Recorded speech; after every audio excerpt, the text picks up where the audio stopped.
has spent around 4,000 hours investigating this case.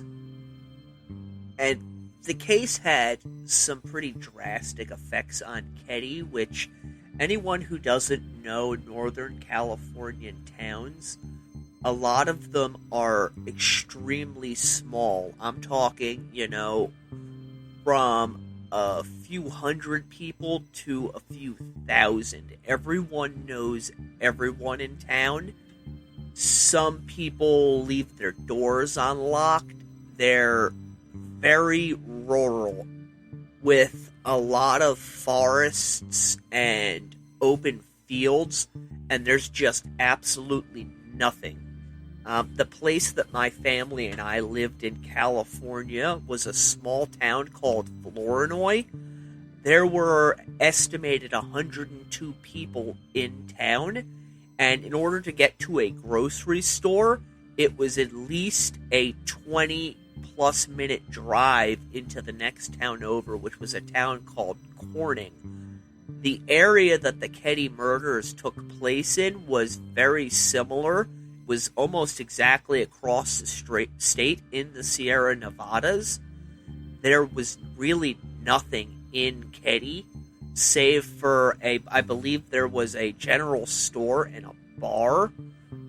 There was a couple of towns nearby, but these are very sparsely populated, closed societies, the type of place where if somebody who is unknown comes into town, very soon everybody knows about them. And everybody in Keddie began looking at their neighbors as a possible suspect. I've read a couple reports that gun sales had gone up in the area, as well as that people started locking their doors and warning their children to be careful of the people that they associated with, because the parents just didn't know who it was that had committed these crimes. Rumors started spreading throughout town pretty quickly that there might have been, some sort of religious cult involved in the murders, but the most prevalent was that there were drugs involved in these murders. A lot of people who already didn't trust Sue Sharp, which I'm going to get to in a moment, they suspected maybe she had possibly been selling drugs and that the deaths were a result of this.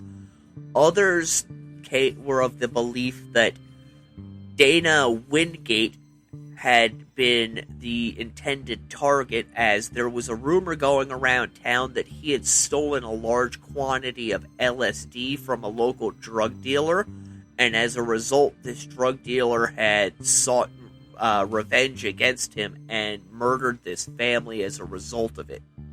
The Plumas County Sheriff Doug Thomas discounted these rumors, stating that they found no evidence of drugs or drug paraphernalia in the cabin. The sheriff's department did an extensive background search on Sue Sharp and her family to help eliminate the idea that possible drugs were involved. Glenna Susan Sue Sharp was born March 29th, 1945 in Springfield, Massachusetts. She married a man who was in the military named James Sharp, and together they had 5 children. By all accounts, James was a very abusive man, and it was because of this that Sue and her children left Connecticut and moved to Northern California, where Sue's brother and his wife lived. They initially stayed in a small trailer in Quincy, California, which is a town right next to Keddie, before moving into the cabins in Keddie. Keddie had been a resort town that had seen a small boom in tourism, but that had dried up long before the family moved into the cabins. And when they moved into the cabins, they were in pretty bad shape. But Sue, who didn't have a job, was receiving $200 for a month from her ex-husband for the children, was on welfare, and was also enrolled in some form of government program wherein they gave her money in order that she could attend college classes at the local community college. She was willing to take whatever it was that she could in order to ensure her family had a roof over their heads. And it seemed to be a good fit. As I stated, these small communities in Northern California where everyone knows everyone, the kids all play together. The parents, if they're not friends, they're at least on friendly terms with each other. So to her mind, it seemed like the best place to possibly raise her kids while attempting to better herself. Even still, Keddie and Quincy are two small communities. There were a lot of rumors going around about Sue. It was noted that she had a lot of different boyfriends, and a number of people in the area speculated that they weren't really boyfriends, they were clients, and that Sue, in fact, was prostituting herself in order to pay the bills. There is no evidence to support this idea, nor is there any evidence to support the idea that she was, in fact, selling drugs. It boils down to that she was a mother of 5 kids living in a lower income area. She was on welfare, and people in these areas really don't have anything else to do other than talk. As stated, she had 5 kids, the oldest being John, who was born November 16th, 1965. From everything that I have read, John was a bit of a troublemaker who had a bit of a mouth on him. He just seems like your atypical, punk kid. Getting into a lot of stuff that he probably shouldn't be, maybe smoking some pot, but nothing too serious. After that, she had Sheila, and then another daughter named Tina, who was born July 22nd, 1968. Lastly, there were 2 younger sons, Rick, who was 10 at the time of the murders, and Greg. From everything I could read on the subject, and even talking to the surviving daughter, the Sharp family, they weren't the most outgoing. They were cordial to their neighbors. The kids were all friends with children that lived in the neighborhood. Sue mainly kept to herself, but she was at least on speaking terms with her neighbors and everybody else that lived in the town. She was known on occasion to go down to the one bar that they had, but beyond that, she spent most of her time attending school. So the police really didn't have much to go on. As best as they could, they reconstructed the events of April 11th in order to see if anything may have led to the murders. That day, April 11th, at around 1:30 in the afternoon, Sue and Sheila had driven from the cabin in Keddie to Quincy, which is about 5 miles away, to pick up John and his friend Dana from Ganser Park. And a few hours later, roughly 3:30, both boys had hitchhiked back to Quincy, where it's thought that they had been going to hang out with friends. And around that time, they had been seen in the downtown area. And a local woman named Dana Williams said she had picked them up in front of a tire store and given them a ride down the road to another friend's house. They were seen later that day attending a party at Oakland Camp, which is also in Quincy. Some point that evening, they had hitchhiked back to Keddie, I've read different accounts of it, but most seem to agree that it was fairly late at night, especially for two 15-year-olds to be out. As for Sue, she had been planning on just having a quiet evening in the house while her oldest daughter, Sheila, went over to the Seabolt family's home to spend the night.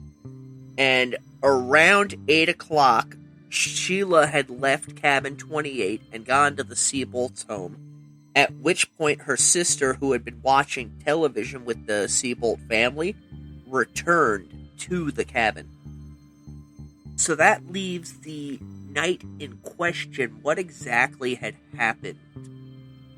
Well, initially they had very few suspects, and they did not have any witnesses.